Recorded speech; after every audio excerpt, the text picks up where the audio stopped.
We make the streams louder.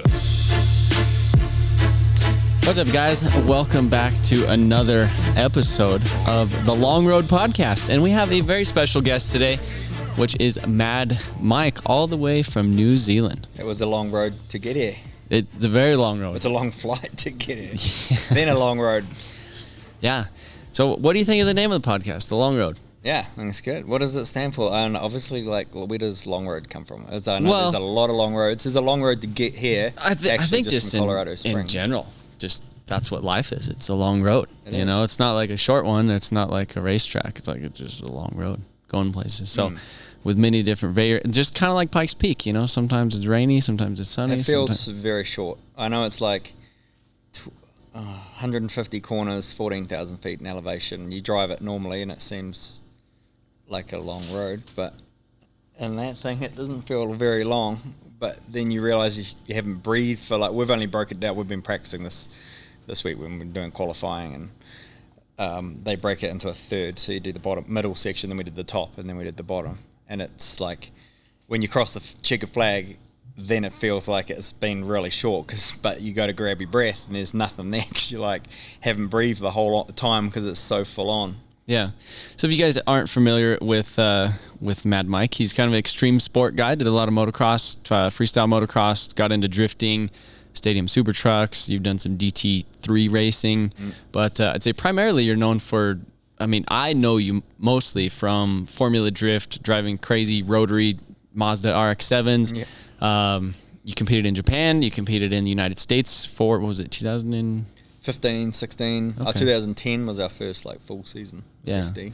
And so I guess for those of you, I'm assuming most people that know, they know a little bit about you, but can you give us a quick little breakdown of who you are, where you came from? And this is a long story. To break it down, you're from New Zealand, grew up, never met my dad. So it's just me and mum, no brothers, no sisters.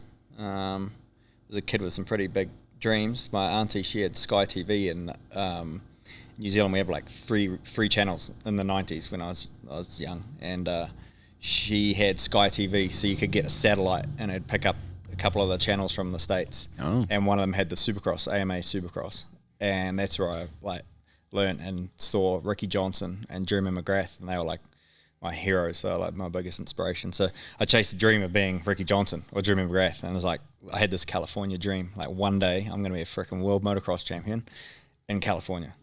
And but we had not much money. I thought we were baller ass because we had a new house every year. That's just mum on the hustle renting. We had 1-bedroom units. We had a bunk bed. We had a bunk bed till I was about 13. I think when I got my own bedroom. Yeah, and you and your mom, your mom was on the... She was on the bottom, I was at the top. Yeah.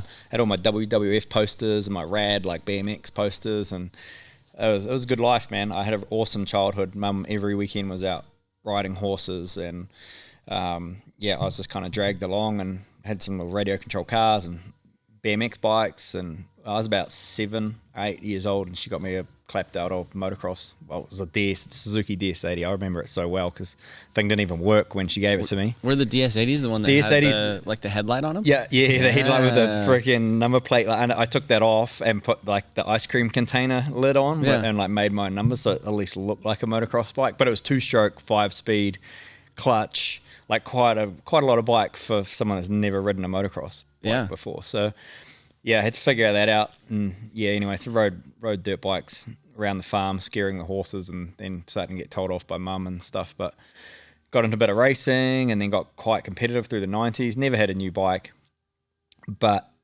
mum, we would stop at the sign riding shops, and I'd get all these offcuts of all the vinyl, the pink and purples, and hand cut Fox logos and all that sort of stuff, and make my bikes look cool. Because back then you used to have to take your bike through a tech inspection in the morning, a scrutineering they'd call it. And you'd roll through and you'd have your helmet, old RI with the 2-piece chin thing on it, and your Scott hologram goggles and Fox gear and all the stuff. You'd roll through and do that. So did that for a while. How did you fund that? How did you make money? Well, those stickers were free. I'd just go to not the stickers, but the racing. That was mum funding that at that time. Okay. I was only 10, 11 years old. Just working jobs. She was, and still is in childcare, so she looks after preschoolers. Okay. And so we'd like I say, go ride these bikes, and then it just got too. I got quite competitive in motocross. Started racing nationals and got some good results. And it just got too expensive for Mum. She's like, I just can't keep up the maintenance, the clutch plates, the new tires. And I remember making this thing with a car battery, 12-volt car battery, and then with these wires, and I'd get some of these leather horse riding gloves she had, and I would like melt a square edge on all the knobs on my tire, and then I'd do it again. Like then when it got so far, I'd rotate the tire on the rim and then do it again. So I was like cutting the square edge with this like red hot wire that's hooked up to the positive and negative on a battery. Oh wow, that's sketchy. I like that. Yeah, it's like those. It worked. Those videos you see online of them cutting like new tread and tire tractors. But literally, this was you in your shed. Yep. Yeah. And no, we didn't have a shed. Oh. No garage. My motocross bike used to live in my bedroom, which was also Mum's as well for a long time. So, I really loved my bike. And then so got to a point where, it got too expensive for Mum, the maintenance, clutch plates, all that stuff.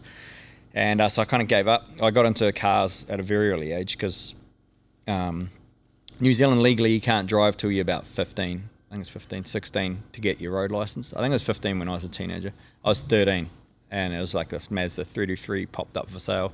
Trade and exchange, like well before internet. I think internet might have been around, but we certainly didn't have it at home. It was just like the local newspaper. Local paper came out Thursdays. 5 o'clock, our local dairy would get the paper, so I'd be down there 5 a.m. to get it, and because they had a free section as well, just straight to the free section. You know, it was all landlines. No one had mobile phones back then, so you're landlining all these freaking like DX Corollas and KP60 Starlets and 323 Mazdas, and like for $100 you legit could go buy like a pretty decent car, and we would go and thrash them on the forest. We'd cut the fences and hurt no one except ourselves, but learned the discipline of driving sideways and fast and scaring the shit out of ourselves. So that's funny. It's funny the marketplace stories that you have. Like I feel like you and me are just like equally addicted to buying stuff. And just the used stuff, and the more unique it is, you're just like, I need that. Yeah, and just stuff that's different. I like even the cars we're building now are still just want to do stuff that like one. I love to be like a pioneer of our sport of drifting and like trying to create new stuff rather than just building a Lego kit. You know, you can buy this chassis and that steering lock kit that's already developed and won championship here and there, and like it's just a money kind of, like I say, Lego kit where I like building stuff that's no one's ever done because it's way more rewarding. You know, when you do get the results, it's harder, but of course it's more rewarding. But yeah, so that car, you know, building the cars and stuff, thrash cars, cutting the springs and loading them out, and then rotaries, because rotaries were like, they were cheap. Like I got into rotors just not because they were like a cool thing where I could friggin' make a following on YouTube or anything like that. It was just like literally what we did. We got rotors because they were cheap, they were loud, they were obnoxious, they were fast, and people either loved them or hated them, and I like that. I like it. I always like to be just different, like a hidden gem too. Like everybody, you were telling me earlier, there's a lot of like V8 guys, or like when you'd go racing that, you know, they would like put you in the corner because like, it was same with the burnout comp. We go to Skid Fest and it's just dominated by V8s, big supercharged Holdens and Chevys and Fords, and freaking rock up with a little Mazda bongo van that we'd shoehorned a freaking 12A into, and then rock up and you've got like burgers being thrown at you, and then go out there and win the comp. And I just loved it. I loved being that guy that was just unique and different. And Mum she'd say to me quite often when I was a teenager, why can't you just be normal? And I'm like, I'm not, because I don't want to be normal. Yeah. I don't want to be like everyone else. I'd go to motocross with like crazy freaking haircuts that I dyed with crepe paper or something to match my motorbike, or I don't know. It's just always like to be different. I don't want to be like anyone else. Yeah. That's cool. And then how did you get into the Formula D? So, I mean, obviously, there's a big jump from. There's a big jump. We jumped the FMX stage. So the FMX stage was late teens. Obviously, I stopped racing motocross because that was too expensive.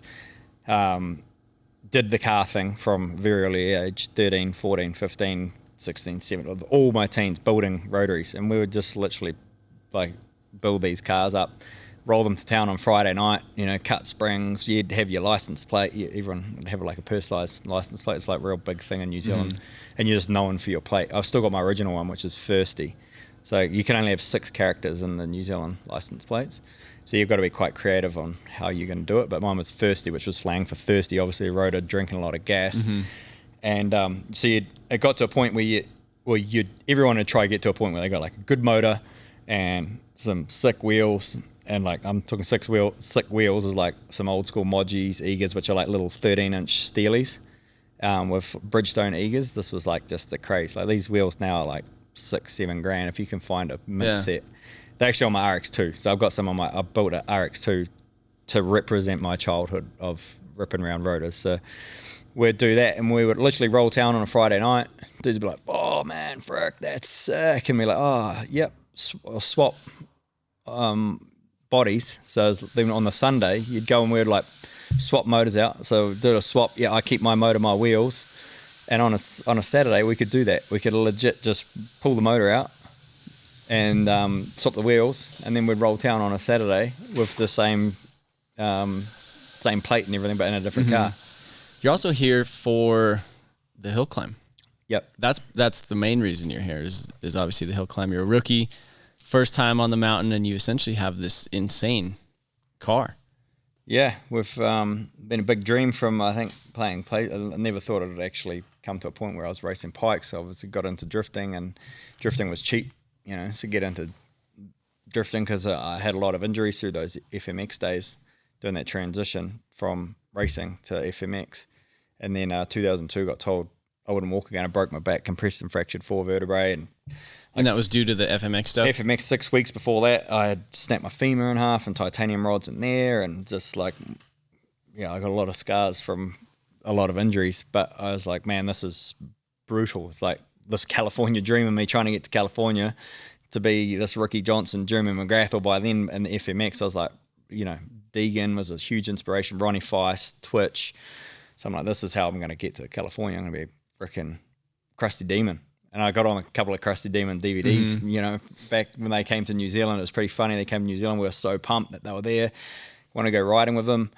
All they want to do was smoke New Zealand weed. And I was like, oh man, I just want to ride. And but yeah, so those freestyle years, it was pretty short lived. I think I did it for about 3 years. And yeah, too many injuries. And at that point, I discovered drifting.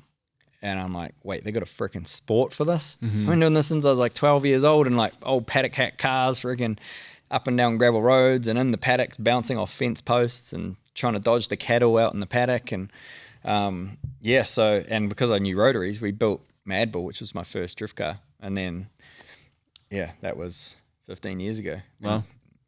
And here we are, Pikes Peak. So now escalating. And what was the first setup on Mad Bull?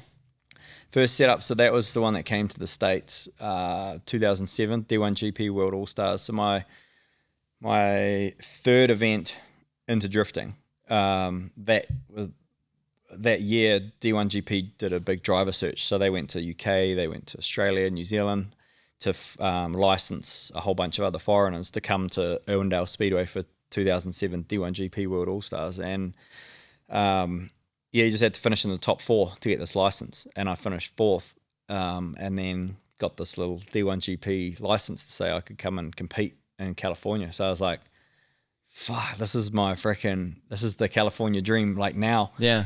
And that year I was mathematically in a position, I was second in points for the local championship and potentially could have won the championship my first year competing. And it was one of the toughest decisions I've had to do in my whole life was like, do I stay here and try to get a national championship under my belt, or do I take this maybe a once-in-a-lifetime opportunity and ship my car to USA, which is going to require a lot of work to come up with 20, 30 grand to get a container together with, I'm talking New Zealand dollars here, so it was, 15 grand US, I guess, but it was a lot of money back then. When we built the car, we'd already sold a lot of stuff to build the car, TVs, VHS players, and Tony's show cars. She's, always had crazy concepts and that we've put together and built show cars. So, did everything we can. And that car was a naturally aspirated 3-rotor, pre-fuel port.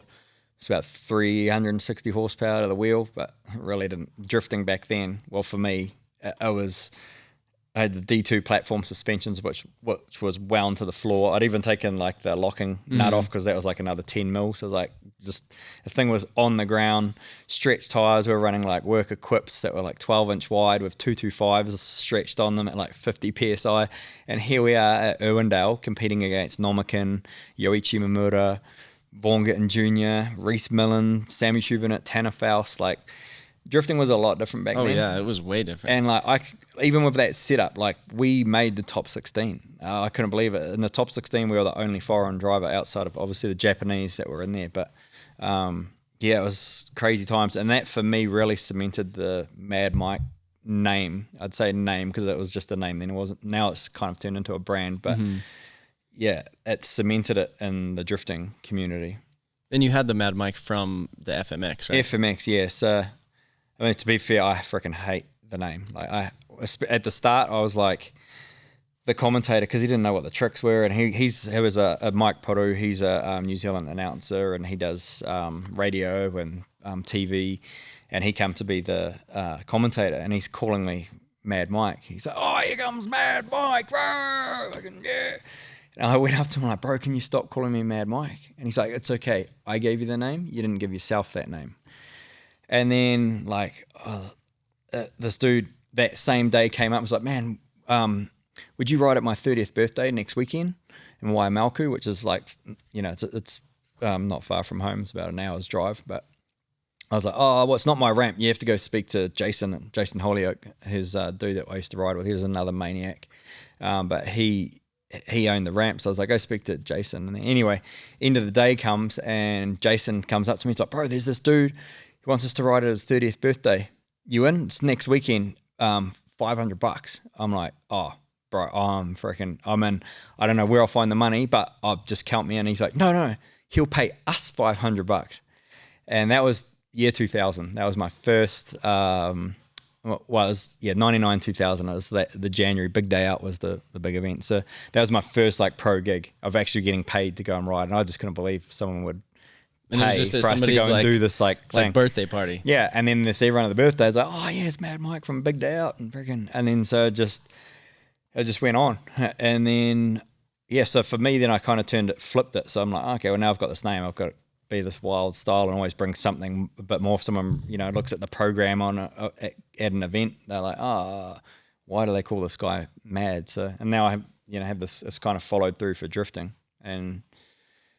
Yeah, now it's a freaking brand. It's crazy. Yeah, no, I think it definitely works.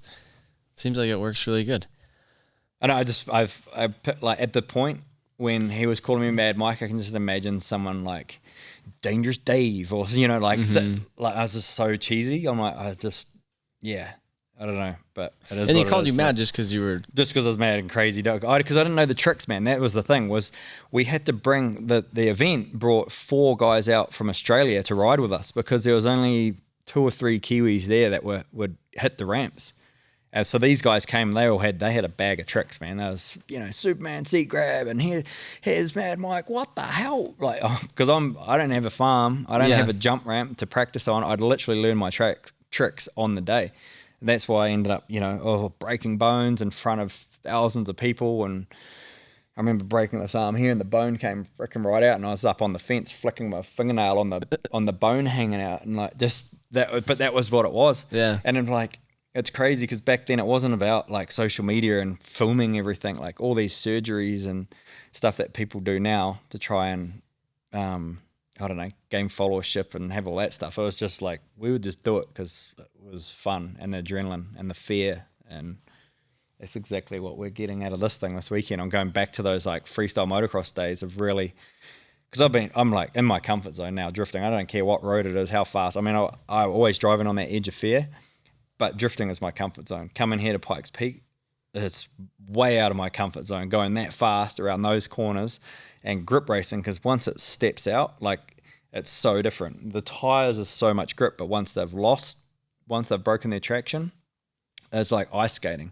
You're on a mountain with cliff drops, and there's ice, and there's snow, and there's fog, and yeah, it's scary. And it's like 5 a.m. after you just been, Yeah, we're doing like, that's what you don't see. I've done all the study on this event, since knowing that we were going to come up here. We got, a factory deal with Mazda to be able to build this car. It's been incredible. There's a lot of brands on here that have helped us, come out here and live out this dream. But what you don't see in studying is that the teams all week come out, practice and testing is 5 a.m.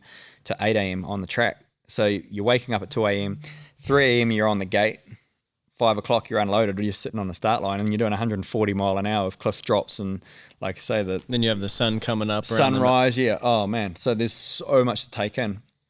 So it's been a super challenging week for me. It's been so much to try and absorb, not just in learning the road, but learning the car. I've never driven the car before. We literally drove it, once or twice in Japan as just a bit of a shakedown. But yeah, you put it on a road, 140 mile an hour of cliff drops and everything else. There's a lot to learn the car. Obviously, there's 150 corners to get to the top. Then there's the mental focus, the fitness, the oxygen, because the oxygen's so low. It's challenging. It's super challenging. And so what's the setup on the car, real quick? So cars was Mazda 3, which come factory front-wheel drive. And it's like a 2023. 2022, 23, same chassis. Front-wheel drive 4-cylinder, which we've ripped all the driveline out, the motor out, and pretty much put the same setup that we won the Formula Drift Japan Championship with, which is a 4-rotor twin-turbo, slightly bigger turbo, so we've got G40s on this one. It's about 1,400 horsepower at the wheel, and to be fair, like the biggest thing for us has been getting to that top section, just to tune at 1,400 feet of elevation, because everyone's like, man, you lose 200 horsepower here or 300, whatever. But we did the top section like 2 days ago, and man, it doesn't feel like it's lost any power. Mm-hmm. We're yet to run it, connect the 3 sections together, which we're doing tomorrow. But the car is still scary fast going across the finish line. So yeah, it seems crazy when you did the little testing here, at the Pueblo Motorsports Park. Like obviously we're at like 4,700 elevation, but like you coming down the straight, it's just like spinning, it's like down the drag strip. There's a lot of power, and those tires are so sticky that Toyo have built for us. So we've got a new wet tire and a new slick tire. And this thing makes 1,400 horsepower, and it's rear-wheel drive with no safeties, no traction control, no ABS. I say it's safe to have none of that, because I find as soon as a car's trying to fight me and do its own thing, that's when I just don't like from my experience, like traction control and stability control and ABS, and I feel like it would be an advantage in some areas, like for sure. I think the toughest thing we've got now is making this car survive all the way to the top, like the tire, for instance. We're doing these sectors, and each sector is about 4 to 5 minutes long, and I'm finishing these sectors like fully exhausted. Tires are gone. They've got too hot, so they've lost grip. So I'm kind of like sliding way too much.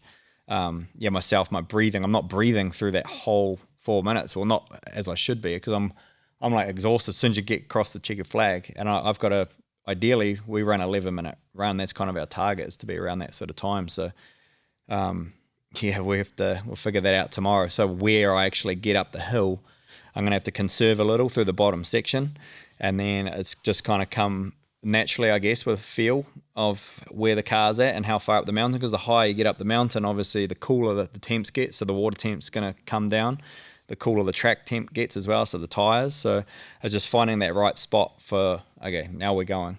And like, especially you being a rookie too, like you've never done it before. You've never put all them runs together. No, it's crazy. Like I say, so much to absorb, but we're fastest rookie at the moment. So you're in a good spot. Like, we didn't come here to try claim any world records, or we just, as a rookie, the main thing Pike say is the event is all rookies must stay on track, otherwise you're not welcome back. So and of course there's no room for error on the mountain. No, there's not. So I'm not planning on. That's the hardest thing. I've done a lot of sports psychology as well over the years, and 2018 was a big year for myself, winning the Formula D Japan Championship. But I invested a lot into my own body that year, and mentally as well, with sports psychology, and learnt a lot. So I'll be using a lot of that, like this whole week have been, and on the start line tomorrow morning. And what does that involve? Like this? Oh, there's lots of thought process stuff. There's breathing cycles that I go through. There's lots of things that are like little secrets now that I use as my weapon to. When Well, did you obviously start- got the best weapon underneath me. Yeah. But if I can, mentally have any advantage on anyone else. I remember when I used to first come to the States, I'd line up and Chris Forsberg would be like, I'm like, you have the nerves. And I always say, if you're not nervous, well, the reward ain't big enough. Because, even my son, he's like, Dad, how do you not get nervous? I'm like, man, I'm freaking nervous every time I'm in my car because I know I'm going to push that balance of fear, adrenaline, and nerves, like finding that balance. It's a very risky balance to find. But, if you're not nervous, the reward ain't big enough. So now Link kind of uses that as well. But I've heard nervous is just excitement. Yeah. Kind of convert it, and like you're not nervous, you're excited of like the potential of what you're doing. Yeah. And so like I was saying, I'd line up and it'd be Vaughn Gittin Jr. or Chris, or really look up to those guys, and they've also been a huge help through my career. But at the start, he'd line up and be like, man, this dude's like won the championship like twice, and he's got this and all the big partners and big sponsors, and I'd just be thinking about them the whole time, like, oh my God, like freaking hell, I can't believe I'm here, and how am I going to actually win this battle? And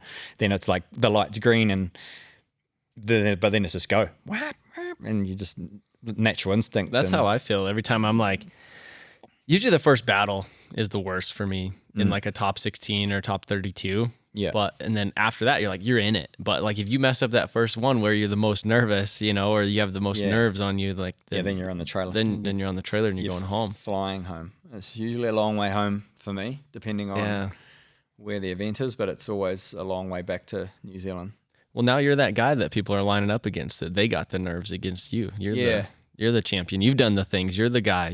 Well, so the sports psychologist, he's like, yeah, but you think about all that to them, but what do they think about you? I'm like, oh, I haven't actually even thought of that. He's like, mate, they're looking at you. You've just come from New Zealand. You got nothing to lose. You're freaking wild style, checkers or wreckers, like bin it or win it, Like, as same as I said with the motocross days, but it came to a point where my mum wouldn't take me to motocross because it's like I would either come home with a freaking first place trophy or I'd be in the A&E with a broken arm. And I kind of had that same mentality in drifting. We'd either be in the freaking wall or we'd be standing on the podium. So I've like through that sports psychology been able to get through all that, and so got some bits and pieces that I, like I say, use as my weaponry. So guys, the next thing, I asked you kind of like the most common question that you get as Mad Mike. How do I become Mad Mike?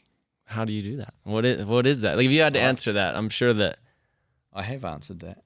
I answer it quite a lot. I say, well, he's already taken. He's taken. Yeah, that's me. Just be yourself. Like that's everyone's unique. Everyone's got their own personality and style. And what I love about drifting is it's not about the money that goes into the.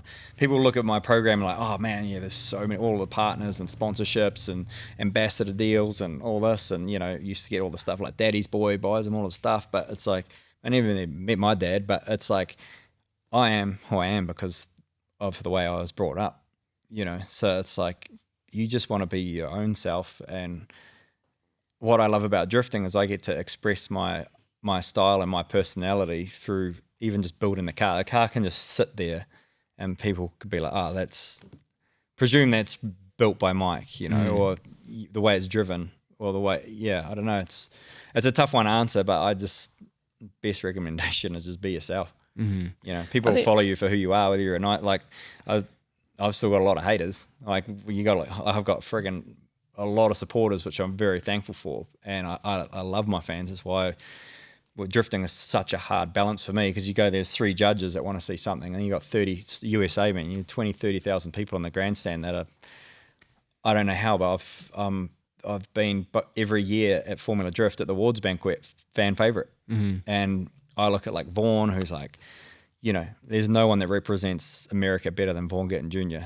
Ford Mustang, big American flag, loud, proud, and like, how do I like just a Kiwi dude ripping a freaking little MX-5 Miata that, it's freaking hairdresser's car or whatever, but I use that. I'm like, let's see if they call me a hairdresser when I line up next to them at the start line with 1,200 horsepower. And like, I don't know. It's just different. But to have the fan support, is crazy.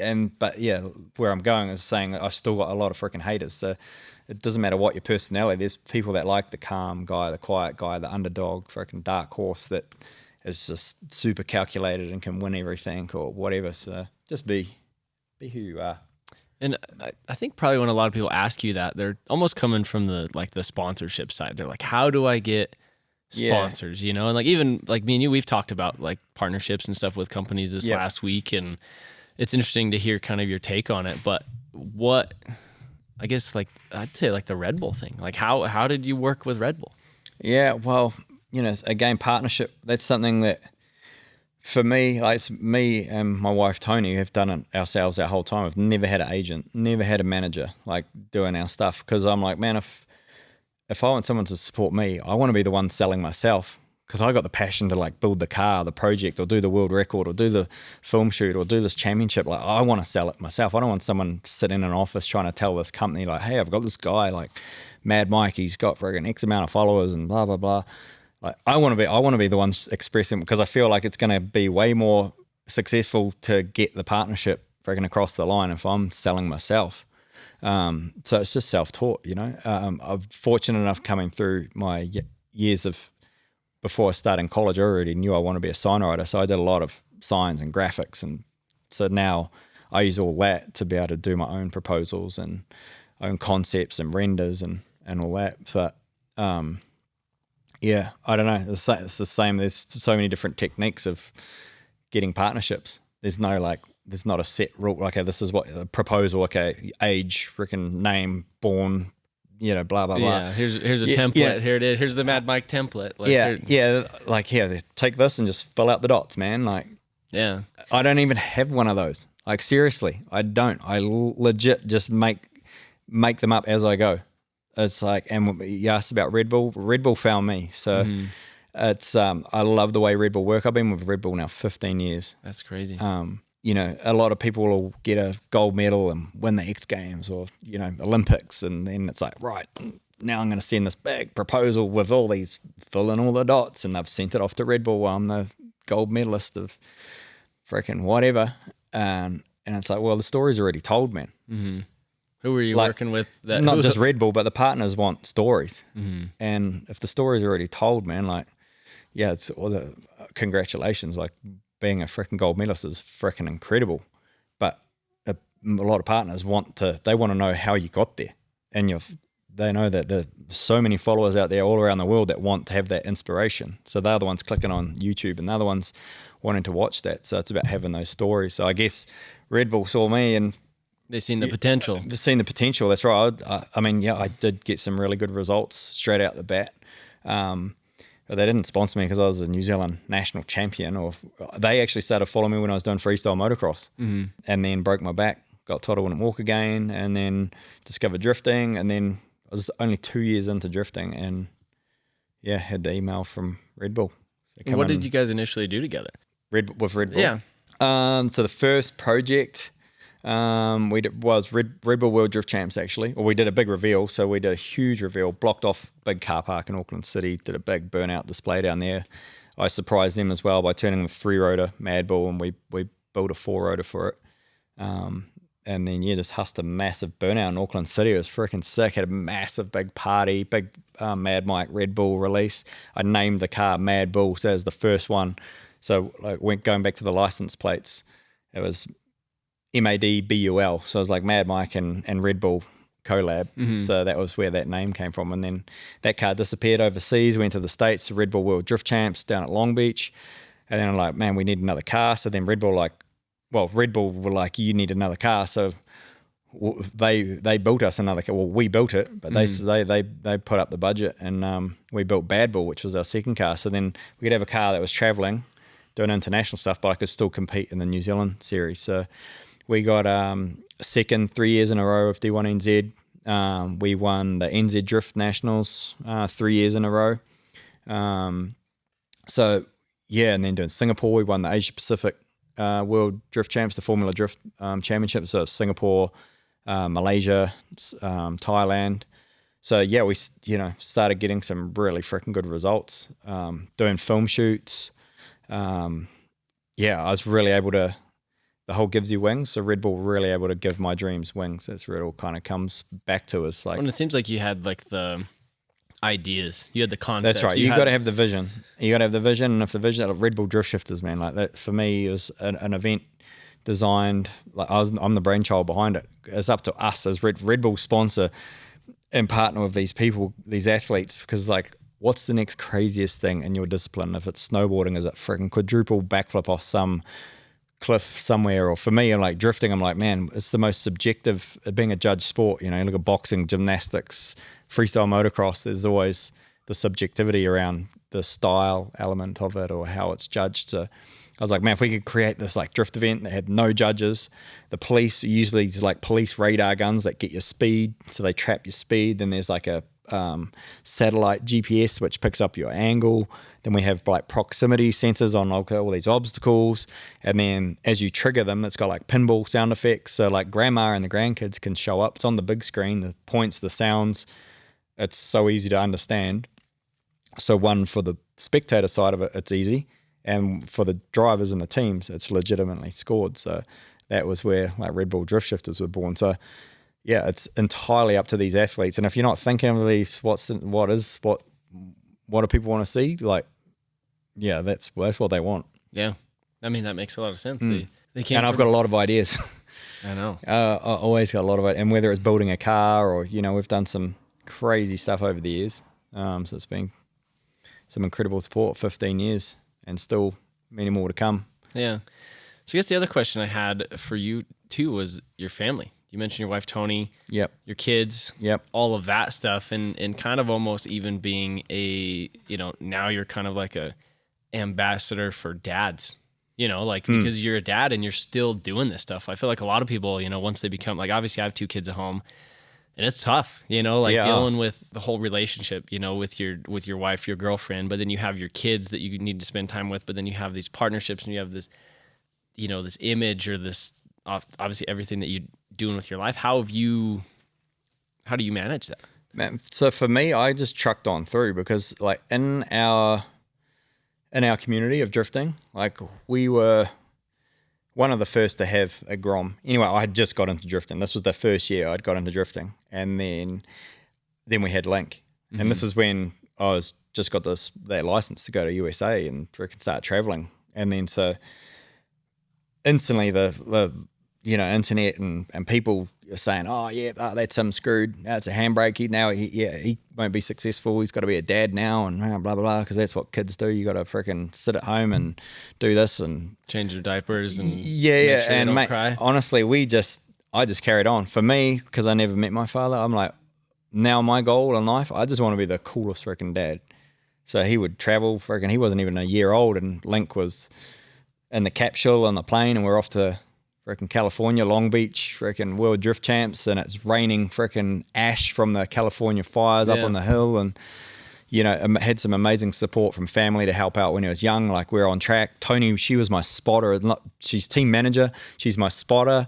There's me and a couple of my mates are a crew. So like, this is just still at that stage. It was like a turning point from my hobby to going professional and actually starting investing in everyone, suspension tech guys and all that sort of stuff. But yeah, we were still doing it as family. And for him, man, Link, he's absorbed so much because he's been there, and he's 6 years old. He picked up his own partnership deal with Hot Wheels in LA, and did that literally at a coffee table with just the right person at the right time. That was one of the marketing directors at Hot Wheels. So and now here he is. He's freaking 15 now. That's crazy. At 6 years old, I felt like with Link, I really raced him through life, I feel like, because I was like, come on, man, crawl, freaking stand up, freaking ride a bike. And, I was always giving him the opportunity, giving him the toys, and that's the hardest thing, I think, look, like from the outside. People are like, freaking spoiled kid gets everything. When like, he's got his incentives. And as a dad, you only want your kids to have the best opportunity, and he wants to do it. So I'm like, man, if he wants a BMX bike or a freaking scooter, he's a kid. They go through stages like a PlayStation or something like that. And then like when we built his MX-5, he was 11 years old, world goes into lockdown. I go from doing 20 to 30 international events a year to now, okay, government's just told us we're 4 weeks not doing anything. We've got to stay at home. Instantly, I'm like, I just turn anything into opportunity. So I'm like, okay, I'm freaking spending 4 weeks, and right at that point, Link asked, all of a sudden thought drifting was cool because he liked drifting, he liked the discipline of drifting, but he'd been there for a kid and the whole way through and seen the politics in drifting, like the arguments and the, this and that, and he's there, so he's absorbing it. So he's always been like off-road racing, but then 11 years old, he wants to build this like, oh, Dad, can we build a drift car? Oh, you want to build a drift car? Oh, drifting's cool now, is it? Oh, okay. But this is now I got 4 weeks. I'm like, sweet. So we get an MX-5, and like straight away people are like, oh, freaking spoiled kid gets a bloody MX-5 for his 12th birthday. You're like, yeah, he's getting a hairdresser's car. That's it, right? Yeah. But I'm like, bro, the MX-5 is cheaper than a PlayStation. Your dad will go out there and buy his kid a PlayStation, and he'll sit on the PlayStation all day while his dad's on the freaking scrolling the phone. I'm like, man, me and Link just spent 4 weeks literally pulling stuff from around the floor, gearboxes out of my old Mad Bull RX-7. We're like, documented it, and now he's been able to build, he's got 70,000 followers on Instagram. He's freaking ripping through his TikTok, and he loves it. He loves having the support and the fans, and he's got a lot of haters. This is the real hard part, is like going back to where I was saying with the haters before. And I'm like, because Link could be like 4 years old, and he used to, scroll through and look at pictures on my phone and be like, oh, Dad, this guy reckons you're building a hairdresser's car. I'm like, don't worry, man. The fans will they'll back me up, man. The fans always got my back. And then now Link's at that point, and he's getting the same thing. Oh man, look at this dickhead. He's freaking copied the Hot Wheels car. And like, as a father, you just want to freaking rope these kids coming in. But I'm like, now he's telling me, oh, don't worry, Dad, the fans will back me up. It's like, it's so funny. But it's just and then we have Jet. Jet's now 7, and she is more competitive than Link and I put together. Yeah. So you guys are out racing around the yard together. Yeah, with her buggies, and I'm trying to just keep her off bikes because I hate seeing her get hurt. Not that I hate seeing, that I didn't like seeing Link get hurt, but just with Jet and bikes, she really likes the buggies, but she's still like a girly girl princess. She dresses up as Cinderella and Belle and does all the girly girl things, but if she hears Link and the boys out on the bikes and she's freaking straight out there and wanting to race, she's quite competitive. That's and cool. Then I think, obviously myself, and then Tony, well, she's X3NZ for BMX, doing her whole family traveled. Mum, dad raced, sister, brother, all raced BMX. Like New Zealand and BMX is such a freaking cool sport. I also grew up doing BMX. I actually used to race Tony's brother, like way back in the teens. That was pretty funny. So when did you guys meet each other? So I would have been like 22, and actually met Tony at a bar. Yeah, the bar find. But a freaking good one, the best. Yeah, I'm now fortunate. I've got the best chick in the world, man. Like seriously, just having that support, and I would not be anywhere near. I'd still be paying. Like I was so in debt, bro. Like honestly, so many fines when I was young for no WOF, no rego, which America probably thinking, what the hell does that mean? So every 6 months, your cars have to get checked, lights, suspension, that it's legal, and nothing of mine I could afford was illegal. It was too loud, it was too low, it was all, and just going to get pulled over, and it was fine on top of fine, and dangerous driving on top of reckless driving. And of course I don't condone street racing now at all, but it's like there was nowhere to go back then. Like now there's racetrack. I do freaking grassroots drift days once a month where we open up the track out Hampton Downs, give the fun a safe environment. We've got like, fire crew and all the stuff that potentially can go wrong. But yeah, going back to just having that support and good friends, surrounding yourself with good friends. It's a huge thing having a, your wife, girlfriend support whatever you're doing, especially with the kids, that's tough. Guys, this podcast is brought to you by MotionAutoPerformance.com, where we have over 200,000 parts in stock ready to ship directly to your door. So if you guys are interested in any of the parts that we use on a lot of the builds here in the shop, like Deechworks injectors, Deechworks fuel pumps, Garrett turbos, tons of internal parts. We have WeatherTech floor mats. We have K&N air filters. We have Mishimoto coolers. We have a ton of stuff. Pretty much anything that you could think of aftermarket-wise to put on your car, we have it on the website. So if you guys wouldn't mind clicking that link in the description, or just get on your mobile phone, type it in MotionAutoPerformance.com. Appreciate you guys listening to this little ad segment, and let's get back to this podcast. All right, so we are back. So kind of the next question, I guess, the little transition. What's kind of next for Mad Mike? Well, I mean, I still continue. I still, like we've been talking about, I still got a lot of ideas upstairs, up in here. But man, I'm just putting everything I possibly can into my kids. You know, with the other next generation, like at Link being 15, and he had opportunity this year to actually run Formula Drift Japan with me. But I just feel like he's still so young, still important years of school, and I don't want him to get burnt out. You know, I see a lot of kids that I raced motocross with back in those days. Mate, they turned 17, 18 years old and they're out as proper waste of talent because they were just pushed so hard through all their years because they didn't even want to race motocross. It was more their dad's dream. So for Link, like I was saying before, he goes through BMX and scooters and go-karts and now drifting. It's like you just kind of let him float. And if I can fuel his dreams, then that's the win. So, and you still kind of you definitely want him to be a kid too, because you know how long, like you've been doing this 15 years. It doesn't stop. No. You know, it's not like he's going to be able to go back and relive those kid years. So like giving him the opportunity to kind of be free. Yeah. And that's where it's like some weekends, you know, like we'll be motocross and then it's like drifting. And then some weekends, he's like, oh, Dad, can you just drop me down to the train station? We want to catch a train up to Sylvia Park, which is like just a shopping mall or whatever.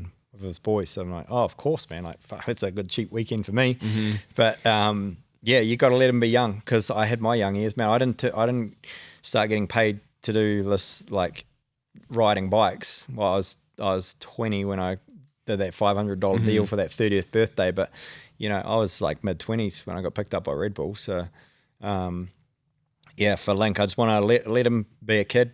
The coolest thing is probably a highlight of my career was him winning the New Zealand Nationals, and it was him and his mates. There was a whole crew. The oldest in his team was 15 years old, who was a spotter, and it was just him and his boys out there. Of course, I was racing. They were under our umbrella, and just in case they needed us, but mate, they didn't need us at all. And they went around, and he raced the adults in the side by sides, the YXZ 1000s, and in his little mod cart. And yeah, he won his class, and then they said, "Hey, does Link want to race with the adults?"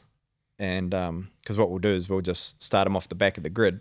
Then he's like in the race, but you know he won't be in the race. But he can tell all his mates at school on Monday that he raced with the adults.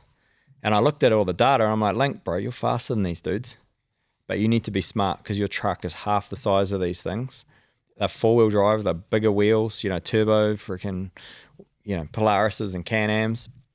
But so you need to be smart about it. And then went out there and yeah, he got the last dude on the last lap from a 30-meter off the back. He'd made up the 30 meters by the first corner because they all dived on the inside, and he's just wrecking around the outside, in and out, and it was just the coolest thing to witness. And then just it was him and his mates. So yeah, it just goes back to making sure he's still having fun with his mates. And like they go to motocross, and yeah, he's not out there podiuming at motocross, but you don't have to podium.